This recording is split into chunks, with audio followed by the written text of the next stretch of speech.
Good afternoon. I'm Arnie Duncan. We have a number of speakers here. I'm going to keep my remarks very, very brief, but the Vice President and I are thrilled to be here, and thanks to all of you for convening us. I hate that we have to come here to talk about this topic, but it is hugely important that we do that, and I appreciate the leadership and the courage that this community has shown. To the family members, to the community of Sandy Hook and Newtown, our thoughts and prayers are with you every single day. And what you have gone through and what you will continue to go through, it breaks our heart. And whatever the Vice President, the President, and myself can do to help you through this process, we want to do that. For so many of us, the issue of reducing gun violence is a very personal one. And growing up in the south side of Chicago, it's quite frankly something that's haunted me from the time I was a little boy. I grew up playing basketball in many of the inner city communities and had older teenagers who looked out for me and who actually helped to protect me. Far too many of them ended up being shot, and when you're shot and killed, and we grow up and see your mentors and role models dying, that has a huge impact on you. I went off to college in 1984. Benji Wilson, who at that time was the #1 high school player in the country, was shot outside his high school. Had a huge impact. When I came back to Chicago to run an inner-city after-school tutoring program, and I have a dream program, one of my first memories is one of our young men, Terrence Wright, his teenage brother was shot again in the afternoon, and going to that funeral and trying to help that family through that process was brutal. And then years later, when I led the Chicago public schools, we lost one child due to gun violence every 2 weeks, an absolutely staggering rate of loss. We did things that no public school should have to do. We created burial funds for families that couldn't afford to bury their children. We created a fund to put out to try and get information leading to the killers. And I thought it couldn't get any worse, and unfortunately it's gotten worse in Chicago, and tragically your community has been impacted like no other. Ladies and gentlemen, sometimes you pick the time, sometimes the time picks you, and sadly the time has picked us. And I'm just convinced that as a country, if we don't move forward in a thoughtful way to do something to protect our babies, it will never happen. And we can debate how to get there, and it's a very open and honest debate. We should have that. But I just have two simple goals in mind. We want a lot fewer dead children and dead adults, and we want a lot fewer children living in fear. And if we can agree on those two goals, which I think everyone across this country can, we can find a way to get there. And if we think the current status quo is unacceptable,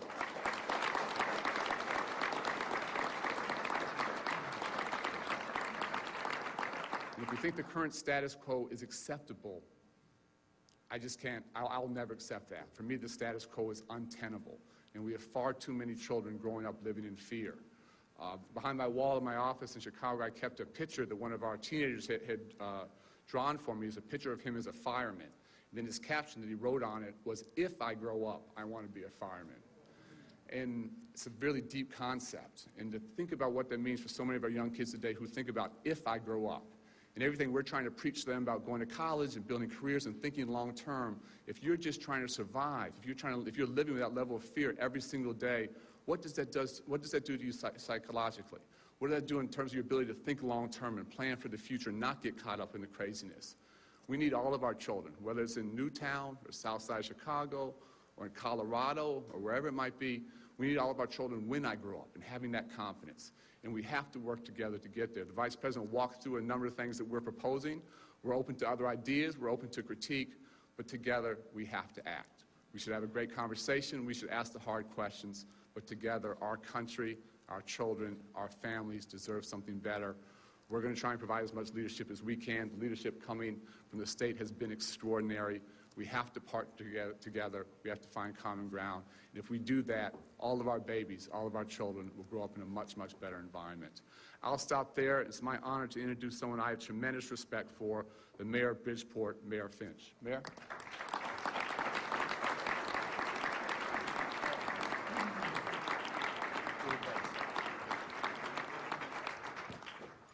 Thank you. 2 months later, the December 14th tragedy targeting young children in Newtown remains incomprehensible. I suspect it will so forever. The only thing that I think could rival the incomprehensible nature of that is for us not to act. Too many times during the last year, our nation has experienced the shock of mass shootings. Even more frequently, mayors must cope with the gun violence that occurs on the streets of our city, and that's why so many mayors, my fellow mayors, join me here today.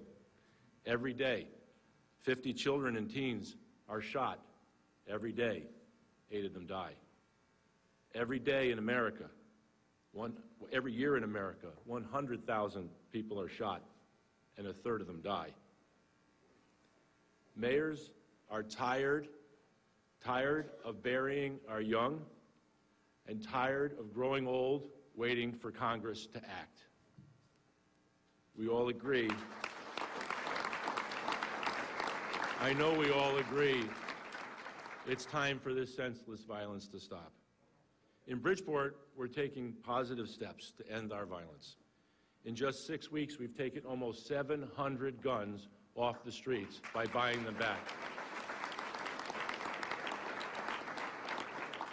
Ironically, the first gun we bought back was a Bushmaster. In 1995, and soon again, we're going to be distributing trigger locks. We distributed about 1,000 back then, and we hope to distribute thousands more in the near future.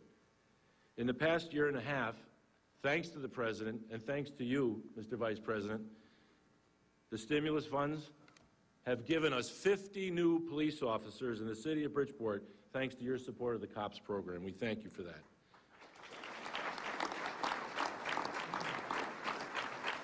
And we're working with you, Governor Malloy, and Professor David Kennedy in his anti-gun violence model to bring that to our city. Thank you very much. Thanks to you, Mr. Vice President and the President, and your leadership, you're now promoting the most comprehensive common sense gun legislation to be put before Congress in more than 40 years. Thanks to Senator Blumenthal and Senator Murphy and Representative Esty for your leadership in organizing today's program. Connecticut believes it's time to act. I want to commend my other chief elected officials, especially our dear Pat Lodra. Her leadership and her strength during what is an incomprehensible and difficult circumstance, certainly one that no mayor wants to have to go through. She served with compassion and dignity, like a lot of elected officials do. But Pat, you're truly amazing. And in standing off stage, I must tell you that I had a time, the first time really, that we've had to talk since the event, and I was almost unable to come out here and talk, hearing the stories of what the parents and what Pat had to go through and what the governor had to go through. Hats off to all of you for what you've done for us. Pat?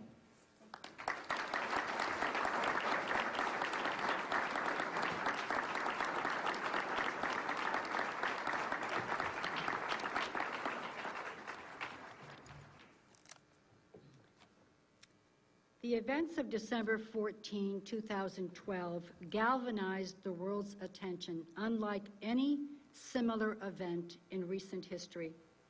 People all over the world reacted in horror, with genuine grief and disbelief that such a murderous act could be committed in a town like Newtown, a mid-sized, somewhat affluent community with fine and caring schools, a love for families and children, a place where safety is a core value committed to by all. We Newtowners knew, and the world soon knew, that we did nothing wrong. Our actions did not invite this tragedy, yet it came upon us with a vengeance, and as the world could then see, it could happen anywhere.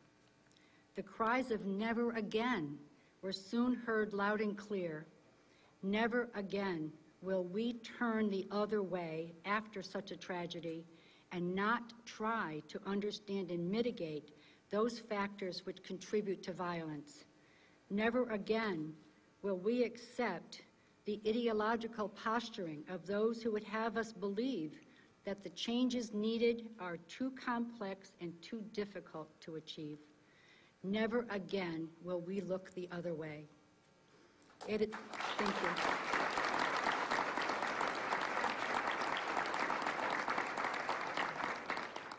It is time to act. Act for the families in Sandy Hook who lost a loved one. Act for the 15 people killed in Columbine High School. Act for the 33 killed at Virginia Tech. Act for the 6 killed in Tucson and for the 12 killed in Aurora. Act for the nearly 7 deaths per day from gun violence among those ages 1 to 19. Don't let the tragedy in Sandy Hook be just another event in a long list of killings after which no meaningful legislative action took place. I believe that we, the people, are rightly demanding a response from our government leaders, and we are seeing action at both the state and federal levels. We are positioned well with courageous, effective, and committed legislators and leaders at all levels who know and understand the issues and who will fight for the necessary changes in policy, regulation, funding, and research. We are privileged today to be joined by one of the best soldiers in the fight for change, a legislator and leader of long and distinguished service, a man whose leadership of the Federal Task Force on Gun Violence will generate proposals, will forge consensus and establish common ground, and will move this agenda as well as any official is able to do. Please welcome our esteemed Vice President, my friend, Mr. Joe Biden.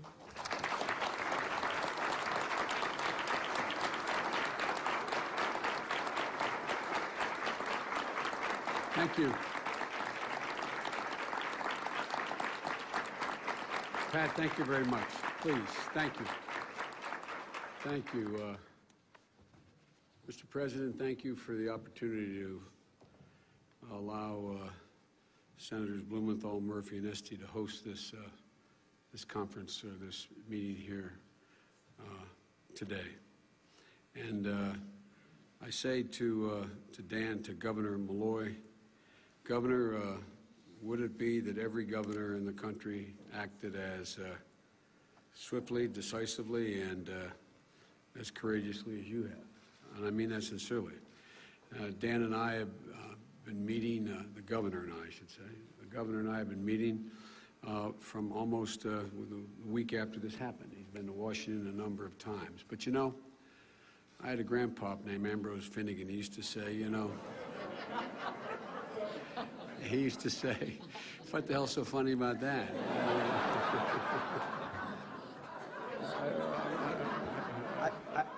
I bet them that you would talk about your grandfather. I love my grandfather. And my grandfather was a very wise man. He was brilliant, not just because he was Irish, but he used to say, all kidding aside, he used to say, you know, in times of crisis, America gets lucky. What happens is the right people seem to be in the right spot. Well, I tell you, I've been around a long time. I'm the guy who wrote the first assault weapons ban. I wrote the Biden crime bill, the thing to put 100,000 cops in the street. I got elected when I was 72 as a 29-year-old kid. But I've never seen an array of officials who are as committed and talented, and I mean this sincerely, as what is called for and needed right now, right at this moment, and right in this state. You know, you got a former Attorney General. You know, I don't want to turn this into a mutual admiration stuff, but you got an Attorney General who was the Chief Law Enforcement Officer for years and years in the state, who's now in the Senate at a moment on the committee that is of consequence, that where he is, as old joke goes, down my way, he's forgotten more about this issue than most people will know. You've got a young new guy who feels it in his blood, in his bones, in his, I mean, the passion with which he brings to this debate in the Congress. Chris has just been relentless, and then, you know, Elizabeth, I think that my guess is the people of your district and the people of Newtown not only appreciate your talent and your competence, but you just have a way. You have a way of bringing a sense of, I think it matters. People know how much you care about this, and it matters. And And so I want to thank them for hosting this and for inviting me. And, and by the way, Jim Himes is here. Jim, poor Jim has met me before. And we ended up on Bill's mantle in the same picture. So I don't know whether he's going to be able to live it down. But,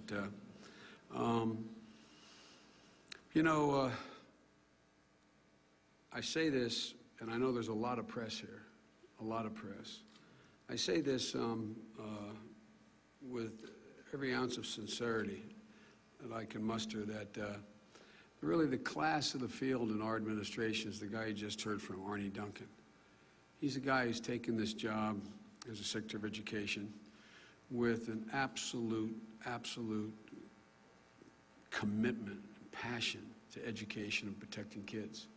This is the guy who was a great basketball player at Harvard, played professional basketball in Australia. This is the guy who came back, could have done anything he wanted, and he went and he worked in the South Side of Chicago in a tutoring program for kids in real trouble. Then ended up running the Chicago school system, and you could tell, you could tell, and I could watch your eyes by the timbre of his voice, how strongly he feels about this and how deep it goes. Because, folks, the one thing I think all of you, I hope you believe, I believe, there is much we can do. There is much we can do. The thing that is most frustrating but understandable is, in many cases around, I travel all around the country, is the sense of hopelessness. People say, well, how are we going to deal with any of this? And I get asked on the shows I do and these large audiences, I get asked about, well, what's the one thing? What's the one thing that can be done? There is no one thing to be done. When you say that, people get a sense like, God, then there's no answer. There are multiple things that can and must be done, totally within our power, totally within our control, that will fundamentally alter the situation we find ourselves in. Ladies and gentlemen, I should have begun by saying, and I had a chance to meet with two of the parents for half an hour before they had to leave. I'm going to meet with those of you who are willing to meet with me afterwards, and I met with an awful lot of you already. And, but you know, I say to all of you, I genuinely admire your courage. And I think I understand a little bit about it. You know, this is not easy for you. Because sitting here, listening to the speakers, and just being in this room, knowing the subject, causes you to relive the moment. Having lost a child and a wife in a sudden burst of, not gunfire, but a truck.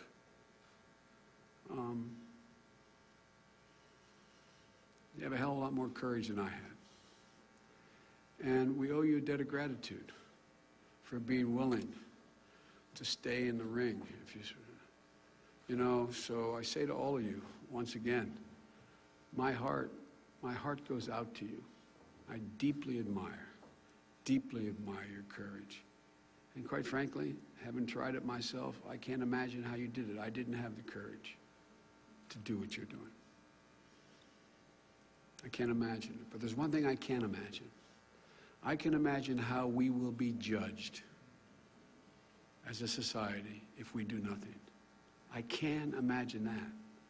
I can predict that, what will be written of us 20 and 30 years from now if we don't act.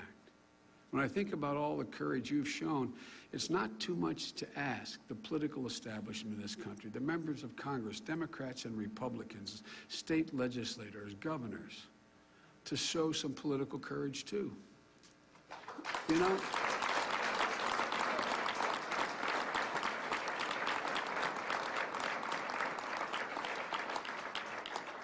When the president called me in, and we have lunch once a week together where there's nothing on the agenda, and he said, Joe, look, he said, you don't have to do this if you don't want, but I'd like you to lead this effort. And the way he said it was a reflection of what sort of the standing assumption is in American politics today, that this is kind of a third rail of politics. That if you take this on, somehow there will be a severe political price to pay for doing it, because that's what's happened in the past. That's what's happened in the past. People say, and you read, and people write about the political risk and why they're unacceptable to take on.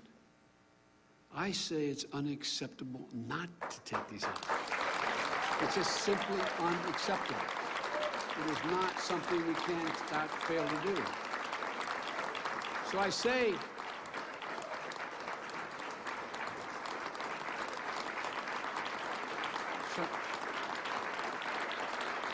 and every one of these people on the stage have done that. But what I say to my colleagues who will watch this and listen to this, I say to you, if you're concerned about your political survival, you should be concerned about the survival of our children. And guess what? I believe the price to be paid politically to those who refuse to act, who refuse to step forward. Because America has changed on this issue. You should all know the American people are with us. They should know. You all should know there's a moral price to be paid for inaction. And ladies and gentlemen, the organized opposition, the same opposition that I've been involved with for 40 years of my career, and my law enforcement friends have been as well. They've thrown up question after question. Not because they're looking for answers, but because not because they're driven by facts, not because they're looking for a way forward, because they're looking for roadblocks. So every one of these chats I do on the internet, every one of these things I do on Facebook, it's amazing some of the questions that seep in. They say, all you're going to do, Biden, you and the president, you're going to deny law-abiding citizens their rights under the Second Amendment. Not true. They say assault weapons. They say assault weapons like the AR-15 are needed for self-protection and recreation. They are not.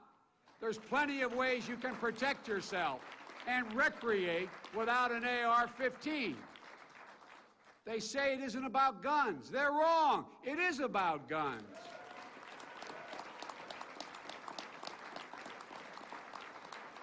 And let me say at the outset to all the press, no law-abiding citizen in the United States of America has any fear that their constitutional rights will be infringed in any way.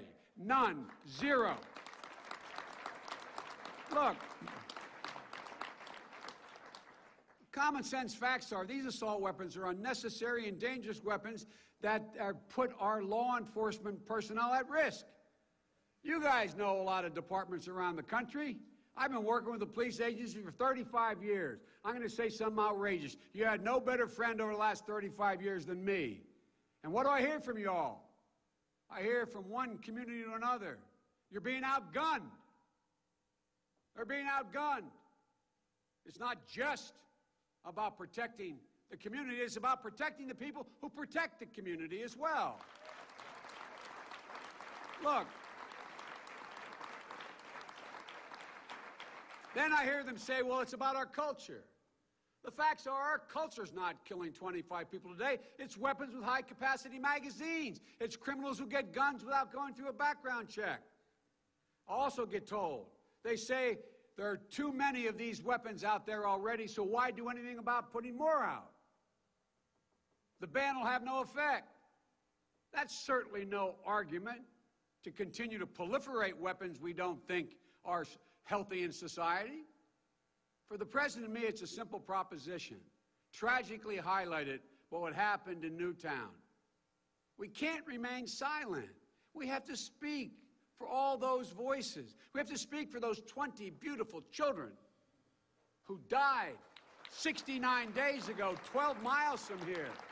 They can't speak for themselves. We have to speak For the voice of those 6 adults who died trying to save the children in their care that day who can't speak for themselves. You have to speak for the 1,900 people who have died at the other end of the gun just since Sandy Hook in this country. 1,900 just since that day. They can no longer speak for themselves. Caitlin Cornett, a 20-year-old Kentucky woman, shot and killed in a college parking lot after a domestic dispute. Aiden Perea, a 4-year-old boy, probably just learning how to tie his shoes, who was caught in a drive-by shooting in Kansas City. Hydra Pendleton, a 15-year-old Chicago girl, who the president and I literally watched pass the reviewing stand in front of the White House as a majorette on Inauguration Day, shot dead in a park near her school. Arnie Newever, an honor student, a kid played in the band. The kid was both her parents were college educated. She was working like hell. She went to the park and sitting on a swing. 12 noon. Janae McFarland was gunned down just hours before her sister joined President Barack Obama for a gun safety event in Chicago. You all saw that on television. 25 people dead from gun homicides every day in this country, and it doesn't count the scores of mothers, sons, daughters, whose lives have been irrevocably altered. Folks, let me say this as clearly as I can. There are going to be a lot of voices in this debate, but I am absolutely determined, the president is absolutely determined, that the loudest voices will be for the voices of the people who lost their voice. They will be the loudest voices in this debate. We intend to speak for them. Enough is enough. We have an obligation to act. And we are taking that obligation seriously, responsibly, and we're acting expeditiously. When the president asked me to do this, I put together a format. We met with every possible stakeholder in this debate. 229 separate groups, not individuals, groups we met with. Governors, mayors, county executives, law enforcement officers, mental health experts, survivors of gun violence, religious groups, sporting organizations, the NRA, the gun owners groups, representatives from the movie and video game industries. And there's a generic consensus, not unanimity, a consensus that is different than existed when I did this back in 1992 and 93 to get to the 94 bill. The consensus is emerging. There's a consensus on the types of action everybody thinks are reasonable we should take. I prepared for the president a document reflecting that consensus, as he asked me to do, backed up by the best data available. The conclusions we reached were as follows. First, we need universal background check system. Universal. Every single weapon sold. Up to 40% of the guns that are currently purchased through private sales that don't require background checks. If we change that, we can help significantly reduce the number of guns that end up in the wrong hands. We need to make sure that states who have all the records of the felons in their state, all the records of the fugitives in their state, all the records of those who are adjudicated mentally incapable of owning a gun in their state. But there's tens of thousands, probably, we don't know the exact number, millions of those records that never get to the national database. So when you go to Dick's Sporting Goods store to buy a weapon, buy a gun, and your name gets run through, you may be a convicted felon in Montana, Delaware, New York, Connecticut, Florida, and your name never comes up, so you're sold the gun. Second, we can improve safety if we limit, not eliminate, limit high-capacity magazines.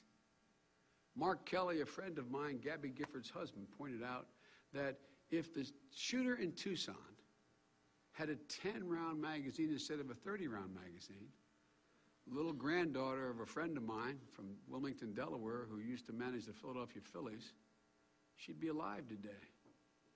Because when changing his magazine, a woman leaned over in the crowd and knocked his arm, and that's how they subdued him. It makes a difference. Wouldn't have saved everybody. Wouldn't have saved everybody. But the last 2 people shot would be alive. There's no rational reason why someone ought to be able to carry a 100-round drum like the Aurora shooter carried. What rationale for that? And how does that affect his constitutional right if he's denied the right to have a 100-round drum? Third, we can reduce gun violence if we reiterate and strengthen the assault weapons ban.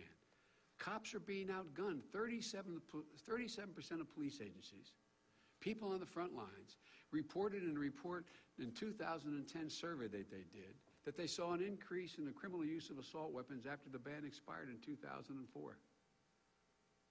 Fourth, we need a federal gun trafficking statute. Most of you think there probably is one. There is no federal gun trafficking statute. And the reason why it's so important is how we can make sure the prosecutors can go after the so-called straw purchasers. So many of these weapons that are getting into hands illegally are bought by people who can pass the background check. They buy in bulk and they go from store to store to store, and then they resell or they get paid for doing that by criminal organizations or individuals. A federal gun trafficking law would allow us to get at that more clearly and other things I won't bore you with. Fifth, we can reduce gun violence if there are more sworn law enforcement officers on the street. Dick remembers back when I first wrote the crime bill, put 100,000 cops in the street in the Clinton administration. Everybody said, no, we tried that. We never did that before. And we turned it to community policing. Gun murders dropped precipitously since we passed that law in '94. And now what's happening? We got lucky here with Mike being able to help him, but we got stymied and continued to fund the cops bill the way we should, the cops program. And so you have roughly, I think it's 17,000 shields that are authorized to be had in communities all across America sitting in a drawer because of the recession has absolutely crushed the ability to maintain law enforcement sizes.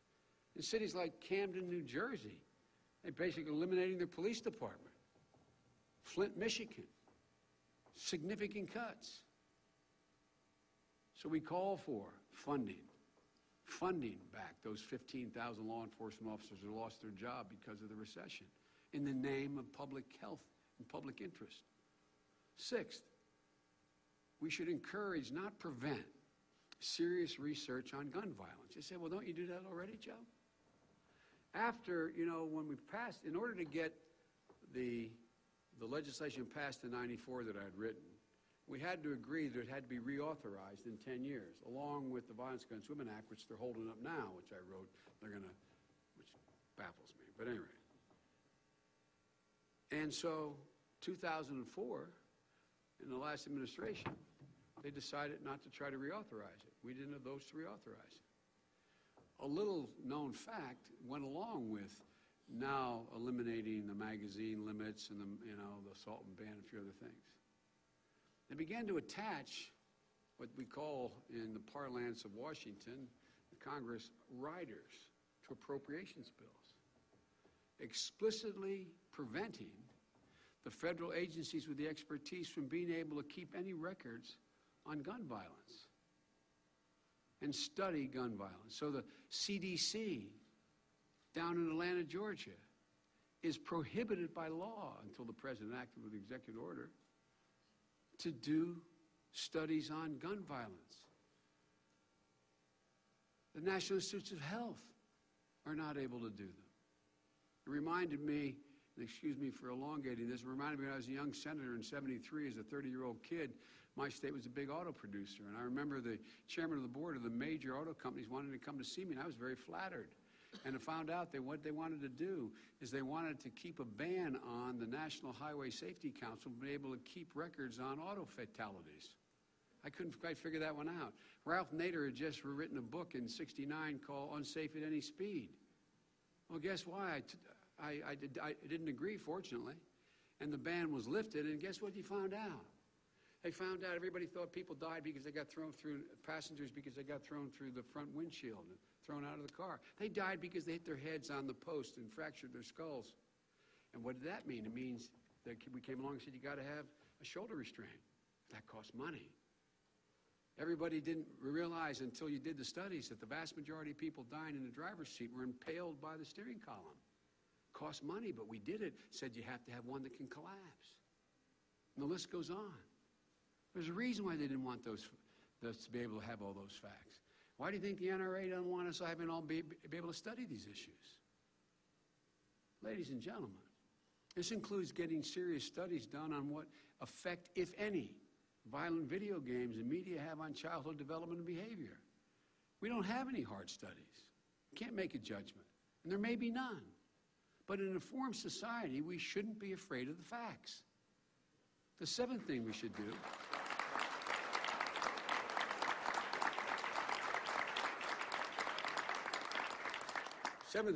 is make our schools safer. This includes giving communities the option of having a school resource officer. In the so-called Biden crime bill in '94, there were 100,000 cops. They also included school resource officers.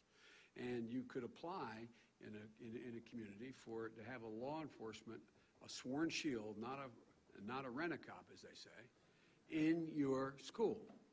And the reason for that was we found out that the students got to know the law enforcement officer and would start to confide in him.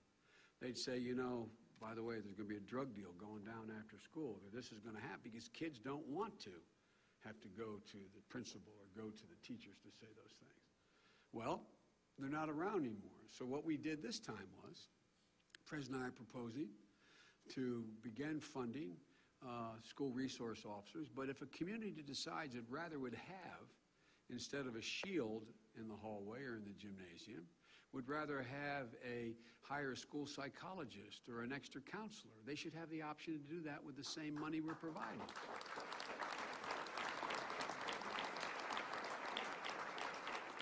We also propose training teachers and administrators. My wife is a full-time teacher. She teaches 15 credits a semester as a second lady. She's not stopped teaching. I don't mention the years anymore, but for a long time. And, you know, the answer isn't to arm our teachers. The answer is to arm our teachers with information so they can recognize the warning signs of serious mental illness in a way that we train them in first aid, not for them to act, but for them to then direct that child to the parent and those parents of the help that may be available. It includes developing best practice for preventing and responding to mass shootings so that, God forbid, there's a shooter on campus, everyone knows what to do and how to limit the damage. And finally, we should make mental health services available, especially for young people. We know the people between the ages of 16 and 25 are at a very high risk of mental illness. That's the riskiest time. We also know they're among the least likely to seek help or be able to get help. We need to fix that. And I believe we can. We need to make sure that we have enough mental health professionals on the job. When I met with all the medical associations around the country, they pointed out that the mental health experts and docs from around the country, we heard again and again, there are not enough mental health providers in our communities, even if people want to seek the help. So we are proposing to train more than 5,000 mental health professionals with the specific skills they'll need to serve young people in our schools and our communities. In the same way we have before, by incentivizing them for tuition and a whole range of things to be able to do that. We also know that when kids leave school, too often they fall through the cracks when it comes to getting help for their mental illness. That's why we proposed a new initiative to let states try innovative ways to make sure those young people get the help they need or they had been getting that they lose once they get out of school. But understanding you need help isn't the only thing. Too often insurance companies don't provide quality coverage for mental health services. We're working to change that. Through the President's leadership, we've already expanded access to mental health treatment for millions of people through the Affordable Care Act. In fact, just this week, our administration put forward a new regulation around that law that will ensure that 62 million additional Americans will get quality mental health coverage. And later this year, we'll put in place the mental health parity regulations that will expand mental health coverage to millions of people. We fought for a long, long time to get that. In 2008, it finally passed, mental health parity, that you're entitled to coverage for a mental health problem just as you surely are for a broken arm. And we also need a broad discussion in this country about mental illness. Your former Senator Chris Dodd is moving to help us on that front by going out and convincing the entertainment industry to do what they can do best, do PSAs that are real, encouraging people to seek mental health so that it's no longer a stigma. Those of you who are served in the military recently, as my son coming back from Iraq, the military is now focused on that. They don't let you just leave Iraq or Afghanistan and come home. You go back and you're essentially, you're deprogrammed for 4 days because they're taught to be tough guys and women, to be able to shoot and kill. And they have problems. They have nightmares. They have dreams. Their heads ache. They're frightened. But they're not about to say anything. Our military has figured out it's important to say to them and say, look, it's okay. Tell me. Tell me. You having bad dreams? Tell me.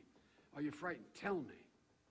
We got to do that. If the military figured that out, we ought to be able to figure that out. And because they're the best we have, that we ought to be able to make it clear to people the mental illness is not the stigma that it still contains. There's still a stigma, and we need to do away with it. Not just because it's fair or accurate, because it generally prevents kids from seeking treatment that could really help them. It prevents parents from seeking help for their children. And it could generally change their lives. These are the contours of our plans. These are some of the things we think we have to act on. But look, if we do all of those things, all of these things, we can't guarantee there will not be another mass shooting in America. Even if we do all those things, we cannot guarantee another mother or father won't receive that dreaded phone call. And even if we do all those things, we know we can't save every single life. But we do know this, that these things, if we do them, will make life better, safer, and significantly fewer people will fall victim, as your kids did in Newtown. Fewer children will die. Fewer futures will be stamped out. So, folks, we have to act. Even if we save the life of only one child, as the President says, I have no doubt that if we take the steps proposed, we'll save many more lives. And here's the critical point.